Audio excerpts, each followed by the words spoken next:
Praise the lord. అందరికీ వందనాలు. ఈరోజు మనం ఒక వాక్యాన్ని చూసుకుందాము, ధ్యానం చేసుకుందాము.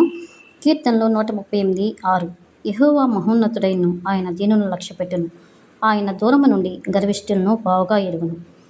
ఈరోజు మనం ధ్యానం చేసుకునే వాక్య భాగము ఆయన దీనులను లక్ష్యపెట్టును. ఎవరు దీనులు? ఎవరు దీన మనసు కలిగి ఉన్నారు? ఎవరిని దేవుడు లక్ష్య పెడుతున్నాడు అని ఆలోచిస్తే 1 సమూయేలు గ్రంథం 16వ అధ్యాయం 1 నుంచి 13 వచనాలు మనం ధ్యానం చేసుకున్నాం.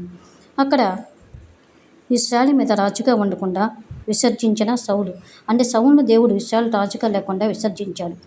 ఆ సమయంలో సమూయేలు దుఃఖపడుతూ ఉన్నాడు, ఎవరు ఇశ్రాయేలుకి రాజుగా ఉంటారని. ఆ దుఃఖపడుతున్న సమయంలో మరి దేవుడు సమూయేలుని యెష్షయి ఇంటికి వెళ్ళమన్నాడు. నేను యెష్షయికి 8 మంది కుమారులు ఉన్నారు, యెష్షయి ఇంటికి వెళ్ళు, అక్కడ వారిలో ఒక బిడ్డని నేను ఇశ్రాయేలు రాజుగా అభిషేకిస్తాను అంటాడనమాట. ఇంకా సమూయేలు ఏం చేస్తాడంటే యెష్షయి దగ్గరికి వెళ్తాడు. యెష్షయి దగ్గరికి వెళ్ళి యెష్షయితో అంటాడు, నీ కుమారులను పిలువు అని అంటాడు. అయితే యెష్షయి తన కుమారులను పిలిచి అక్కడ కుమారులకు అలా శుద్ధి చేసి తర్వాత బలి అర్పించాడు. బలి అర్పించిన తర్వాత మరి యెష్షయి ఏం చేస్తాడంటే ఒక్కొక్క కుమారుని సమూయేలు ఎదుట నిలబెడతాడు, మొదటి వాడి నుంచి అందరినీ. అలా చూసినప్పుడు దేవుడు అంటున్నాడు అక్కడ 7వ వచనంలో చూస్తే, అతని రూపమును అతని ఎత్తును లక్ష్య పెట్టకము, మనుషులు లక్ష్య పెట్టి వాటిని యెహోవా లక్ష్య పెట్టడు అన్నాడు. అంటే కొంతమంది మనం పై రూపాన్ని చూసి ఇతను సెలెక్ట్ అవుతాడు అని అంటాం. దేవుడు అంటున్నాడు అతని రూపాన్ని లక్ష్య పెట్టవద్దు అంటున్నాడు. కాబట్టి దేవుడు హృదయాన్ని లక్ష్య పెట్టే దేవుడు.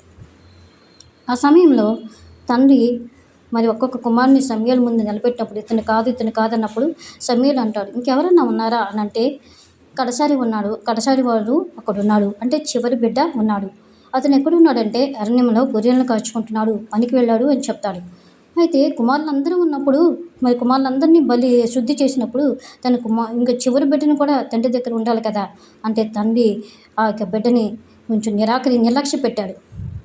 తండ్రి ప్రేమను కోల్పోయిన దావీదు మొదటికి ఎవరి ప్రేమను కోల్పోయాడంటే తండ్రి ప్రేమను కోల్పోయాడు. అలాగనే దావీదు మరి రెండవదిగా తన యొక్క అన్నల ప్రేమను కూడా కోల్పోయాడు. ఎలాంటిదంటే 1 సమూయేలు గ్రంథం 17వ అధ్యాయం 28వ వచనం చూడండి.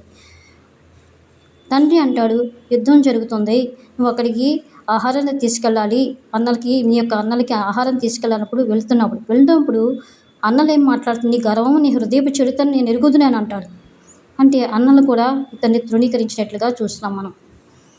అలాగనే చూడండి భార్య మీకాలు ఏం చేస్తుందంటే అక్కడ తన జీవితంలో మరి 2 సమూయేలు గ్రంథం 6వ అధ్యాయం 16వ వచనంలో దావీదు మందసం ముందు మరి నాట్యం చేస్తూ మరి ఉన్నప్పుడు అతను ఆత్మావిష్యుడై అతను నాట్యం చేస్తున్నప్పుడు భార్య మీకాలు కిటికీ నుంచి అతను హీనపరిచింది, భార్య చేత తృణీకరించబడ్డాడు. మనం ఇప్పుడు ఏం నేర్చుకున్నాం? మొదటి తండ్రి చేత తృణీకరించబడ్డాడు, అన్నల చేత తృణీకరించబడ్డాడు, భార్య చేత తృణీకరించబడ్డాడు. చివరిగా మామ ఉన్నాడు కదా, మామ ఎట్లా ప్రవర్తిస్తున్నాడంటే మరి 1 సమూయేలు గ్రంథం 18వ అధ్యాయం 9వ వచనం చూస్తే అక్కడ గొల్యాతుని ఓడించిన తర్వాత దావీదుని స్త్రీలు పొగుడుతూ ఉంటే సౌలు 1000 కొలది, దావీదు 10,000 కొలది అని పొగిడినప్పుడు దానికి అసూయపడి విషపు చూపు చూస్తూ అతన్ని చంపాలని ప్రయత్నం చేశారు సొంత మామ. చూసారా, ఇన్ని పరిస్థితుల మధ్య దావీదు ఎదుర్కొంటూ వస్తున్నాడు.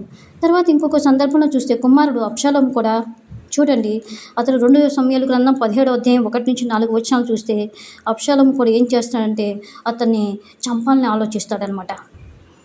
అదే సందర్భంలో ఇంకొక చోట శత్రువులు కూడా ఇతన్ని తరుగుతూ వస్తున్నారనమాట. ఎట్లా అంటే 1 సమూయేలు గ్రంథం 30వ అధ్యాయం 1వ వచనం 1 నుంచి చదివినప్పుడు శత్రువులు కూడా అమాలేకీయులు తన యొక్క కుమారులను తన యొక్క భార్యని మరి వాళ్ళు తీసుకుని వెళ్ళినట్టుగా చెరగొనిపోయినట్టుగా చూస్తున్నాం అనమాట. చివరికి ఏకాగ్గా మిగిలినట్లుగా చూస్తున్నాం. కాబట్టి ఇన్ని పరిస్థితులు ఎదుర్కొన్న దావీదు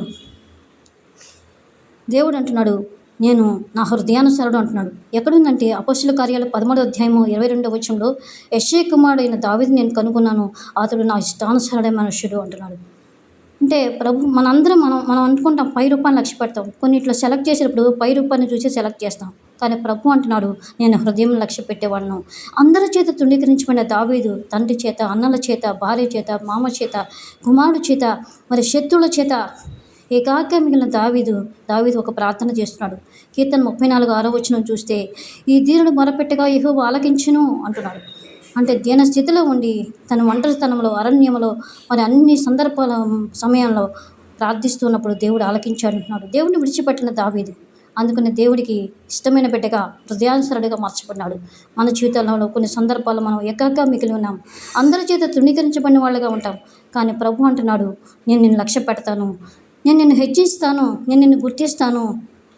ఆ దావీదుని దేవుడు ఏం చేశాడంటే, తన యొక్క కుమారులు యెష్షయికి 8 మంది కుమారులు ఉంటే వారిలో ఒకరిని దావీదుని మరి ఇశ్రాయేలుకు రాజుగా అభిషేకించాడు. కాబట్టి దావీదుని హెచ్చించిన దేవుడు దీన్ని కూడా హెచ్చిస్తాడు.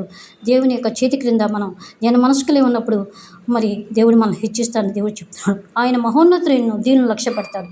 ఈ మాటలు మన కొరకు దీవించును కాక చిన్న ప్రార్థన చేసుకుందాం. ప్రేమగల తండ్రి, జీవాధిపతి, మీకు వందనాలు ప్రభా. మా జీవితంలో నాయనా తండ్రి, అనేక సందర్భాల్లో మేము అందరి చేత తృణీకరించబడినప్పటికీ నీవు మాత్రం మమ్మల్ని హెచ్చించే దేవుడు, మమ్మల్ని లక్ష్య పెట్టే దేవుడు, మా హృదయాన్ని చూచే దేవుడు, మా ధ్యాన స్థితిని చూచే దేవుడు. ఈ మాటలు ప్రతి హృదయంలో ఫలింప దయచేయమని యేసు పేరిట అడిగి వేడుచున్నాను తండ్రి. ఆమేన్.